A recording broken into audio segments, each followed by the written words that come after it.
নমস্কার, কেমন আছেন সবাই? মধুমিতার আবারও একটা নতুন ব্লগে আপনাদের সবাইকে জানাই অনেক অনেক স্বাগত। আজকে হচ্ছে সোমবার আর এখন বাজে সকাল ওই 6টা মতো হবে। সকালবেলা ঘুম থেকে ওঠার পরে দেখি আকাশে প্রচুর পরিমাণে মেঘ করে আছে। মেঘটা দেখেই স্বস্তি মনে হচ্ছে, যেন মনে হয় একটু বৃষ্টি হলেই বাঁচি। কিন্তু এই যে মেঘটা করে আছে তার জন্য এতটা পরিমাণে অসহ্য গরম লাগছে এখন, সে মানে বলে বোঝানোর নয়। বৃষ্টি নামার আগেই ওই জন্য একেবারে চলে এসেছি ছাদে। রান্নাঘরটা একটু পরিষ্কার করে নিয়ে ছাদটা এবার একটু ঝাড় দিয়ে নিচ্ছি, কারণ বৃষ্টি যদি চলে আসে তাহলে এই জায়গাটা আর ঝাড় দেওয়া যাবে না। আর যে ময়লাগুলো আছে ওগুলো সব বৃষ্টির জলে ধুয়ে গিয়ে ওই পাইপের মধ্যে জমা হবে আর সেখানে পাইপটা পুরো জাম হয়ে যাবে। ওই জন্য বৃষ্টি আসার আগে আগেই কাজটা সেরে নিচ্ছি। এরপর নিচে চলে এসেছি। নিচে এসে এই যে জায়গাটা, এখানে মানি প্ল্যান্ট আর রাবার প্ল্যান্টটা লাগিয়েছি, তো সেই জায়গাটা একটু পরিষ্কার করে নিচ্ছি আর গাছে একটু জল দিয়ে দেবো। কারণ এই যে বোতলটাতে জল রাখতেই পারি না, ছেলে এখানে জানলায় উঠে বসে থাকে আর গাছগুলো নিয়ে ফেলতে থাকে, না হলে এই বোতলে জলটা উল্টে দেবে। এইসবই চলে ওর সারাদিন।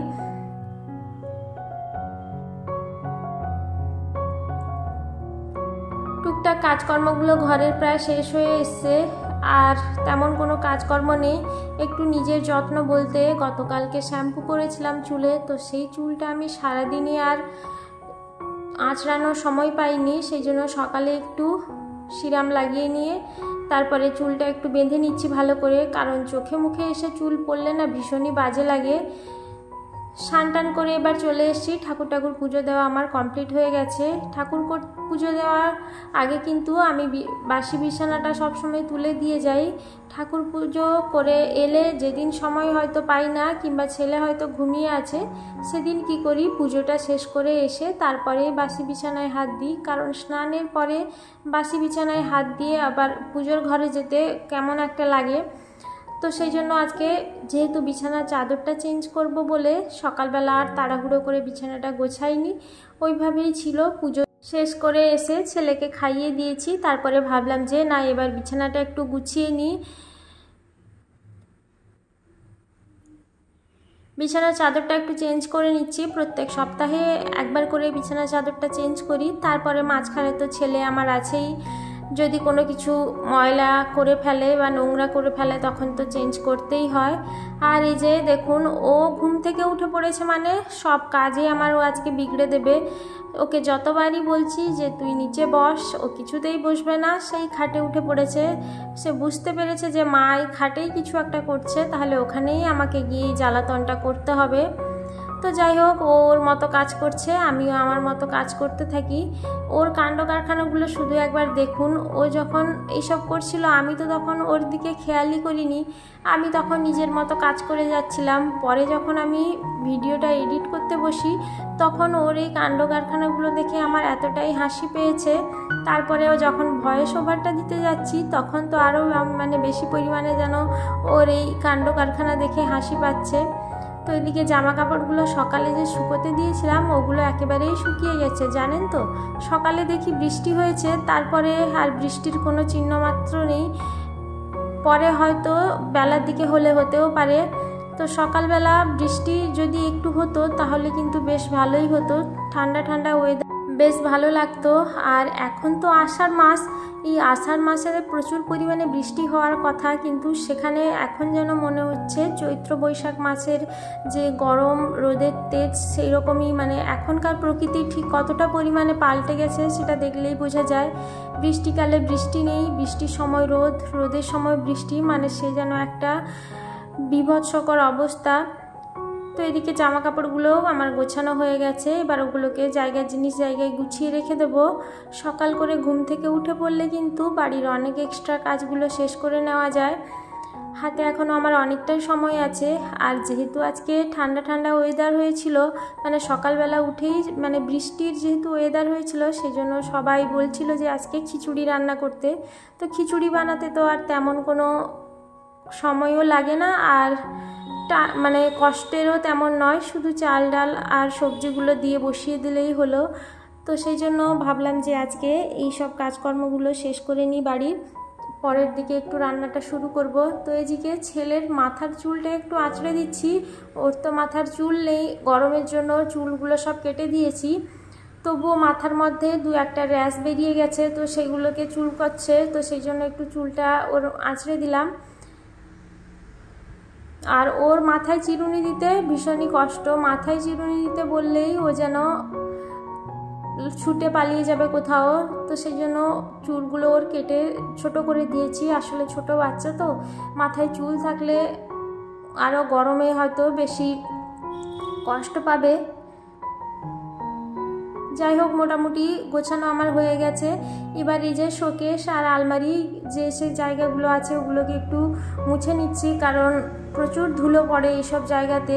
সপ্তাহে একবার করে না মুছে নিলে কিন্তু জায়গাগুলোতে হাতই দেওয়া যায় না, কারণ এগুলোতেই সব সময় এটা সেটা জিনিসপত্র থাকে। তারপরে ছেলে তো আমার আছেই, ওর হাত দিয়ে ওই যে শোকেসের কাঁচগুলোকে ভীষণভাবে ময়লা করে ফেলে, তো সেই জন্য ওগুলোকে একটু মুছে নিচ্ছি। আসলে রোজগারের কাজ রোজগার শেষ করে ফেলতে পারলে কিন্তু তেমন কোনো কষ্ট হয় না। অনেক দিন পরে যদি জমিয়ে রাখা যায় তাহলে সেই কাজটা করতে ভীষণই অসুবিধে হয়, কিন্তু একটু বুদ্ধি খাটিয়ে সময় বের করে যদি এই কাজগুলো গুছিয়ে ফেলা যায় তাহলে কিন্তু বেশ সুবিধা হয়। আর কাজগুলোকে যদি ভালোবেসে আনন্দের সাথে করা যায় তাহলে কিন্তু সেটা ভালো হতে বাধ্য। যে কোনো কাজ আপনি যদি ভালোবেসে আনন্দের সাথে করেন তাহলে সেই কাজটা ভালো হবেই। আর প্রত্যেকটা বাড়ির বউরা কিন্তু ঘর এইভাবে পরিষ্কার পরিচ্ছন্ন গুছিয়ে সাজিয়ে রাখতে ভীষণই পছন্দ করে, কারণ আমাদের তো আর বাইরে যাওয়ার কোনো ব্যাপার নেই, ঘরই আমাদের কাছে সব কিছু। সারাদিন এই ঘরের কাজকর্ম করেই নিজেকে যদি একটু ব্যস্ত রাখা যায় তাহলে কিন্তু বেশ ভালো হয়, কারণ কাজ করলে শরীরের সাথে সাথে মনটাও খুব ভালো থাকে। কারণ অলস মস্তিষ্ক সবসময় বলে, কথাই আছে অলস মস্তিষ্ক শয়তানের ডেপো, মানে কাজকর্ম যদি না থাকে তাহলে কিন্তু মাথার মধ্যে বিভিন্ন রকম আজে বাজে চিন্তাভাবনা, পরনিন্দা পরচর্চা এগুলো সব মাথার মধ্যে ঘুরপাক খেতে থাকবে।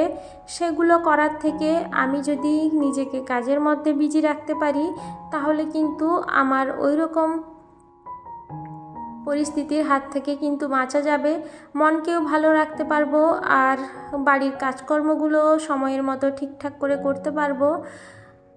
তো এদিকে দেখুন, এই যে খিচুড়ির জোগাড় যন্ত্র সব শুরু করে দিয়েছি, চাল আর ডালটা ধুয়ে এবার বসিয়ে দিয়েছি। এদিকে সবজিগুলোকে একটু কেটে নেব।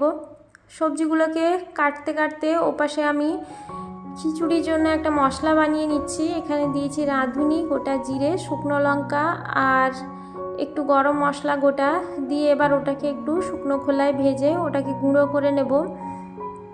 বৃষ্টির দিনে তো খিচুড়ি খেতে ভীষণই ভালো লাগে। বৃষ্টি মানেই খিচুড়ি, ধোঁয়া ওঠা গরম গরম খিচুড়ি, তার সাথে বেগুন ভাজা কিংবা ইলিশ মাছ ভাজা। তো ওদিকে আমি বানিয়েছি আলুর দম আর খিচুড়ি। তো আলুর দমটা বানানো হয়ে গেছে, এদিকে খিচুড়িটা রান্না হলেই হয়ে যাবে। বন্ধুরা, আমার ব্লগ আপনাদের কেমন লাগছে অবশ্যই আমাকে কমেন্ট করে জানাবেন। আর আমার ব্লগ যদি আপনাদের কোথাও একটু ভালো লেগে গিয়ে থাকে তাহলে আমি আপনাদের কাছে অনুরোধ জানাবো আমার চ্যানেলটিকে সাবস্ক্রাইব করে আমার পাশে থেকে যাওয়ার জন্য। আর যারা যারা এখনও পর্যন্ত আমার চ্যানেলটিকে সাবস্ক্রাইব করে এখনও পর্যন্ত আমার পাশে থেকে গেছেন তাদের প্রত্যেককেই আমি জানাবো অসংখ্য ধন্যবাদ, কারণ আপনারা আমার মনের জোর বাড়িয়ে কিন্তু এতদিন পর্যন্ত আমি যে এই প্ল্যাটফর্মে কাজ করছি শুধুমাত্র আপনাদের জন্য। আপনাদের ভালোবাসা এবং আপনাদের সাপোর্ট না থাকলে কিন্তু আমি কখনোই এত দূর পর্যন্ত এগিয়ে আসতে পারবো না। সাফল্য কবে আসবে জানি না, কিন্তু একদিন আসবে সেটা ভেবেই আমি এখানে কাজ করে যাচ্ছি। অবশ্যই কোনো কিছু কাজ করতে গেলে কষ্ট করে করলে সে কাজ কিন্তু দীর্ঘস্থায়ী হয়। আর আমার জীবনে কোনো কিছু আমি খুব সহজে পেয়ে যাইনি। যে কোনো কাজ আমি করতে গেছি সেখানে আমার বাধার সম্মুখীন হতে হয়েছে। তো এই কাজটাকেও আমি সেভাবেই মনে করব যে সহজে পাবো না, হয়তো কিছুদিন সময় লাগবে, আমাকে আরও কষ্ট করতে হবে, আরও খাটতে হবে এর পেছনে। তাহলে বন্ধুরা, আজকের মতো আমি আমার ব্লগটা এখানেই শেষ করছি। আপনাদের সঙ্গে দেখা হবে আবারও একটা নতুন ব্লগ নিয়ে। ততক্ষণে সবাইকে জানাবো ধন্যবাদ।